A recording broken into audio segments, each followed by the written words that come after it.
बीच खड़ा होई दर्शन ला आसरा लगावे हो।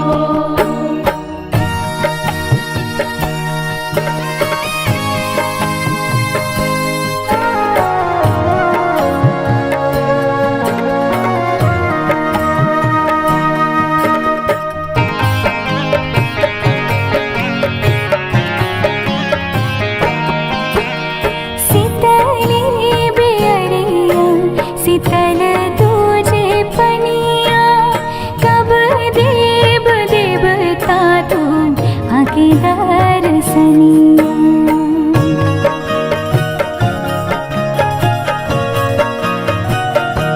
हाँ शीतली बेअरिया शीतल तुझे पनिया कब देव देवता तू आके दर्शनिया।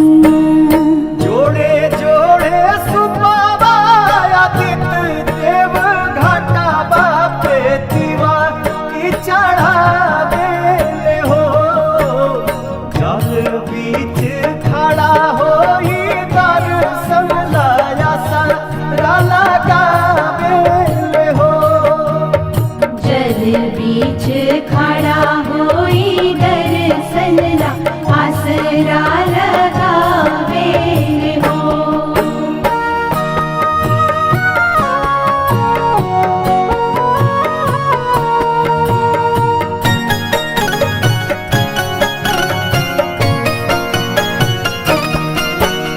भूखली शरीरिया सजल सुभे मनवा पुरुबे लागल बड़ुए सबके ध्यानवा।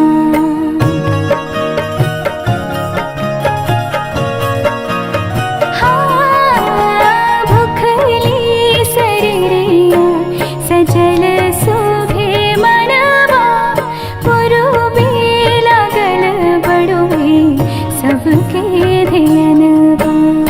जोड़े जोड़े दौड़ाए दीनानाथ घाटा बापे दीवा की चढ़ावे हो।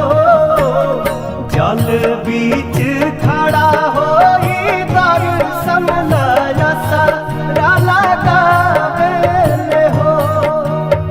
जल बीच खड़ा होई दर्शन ला आसरा लगावे हो।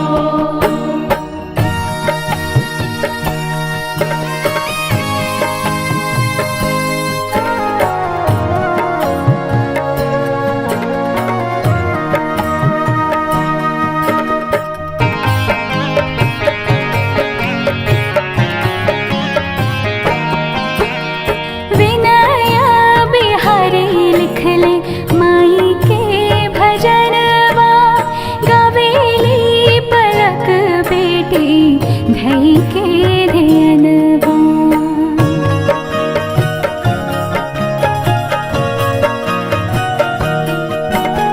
विनया बिहारी लिखले माई के भजनवा गावेली पलक बेटी धई के ध्यानवा। जोड़े जोड़े प्यारी गंगा मैया घाटा बापे दीवा की चढ़ावे हो। जल बीच खड़ा होई दर्शन ला आसरा लगावे हो। जल बीच खड़ा होई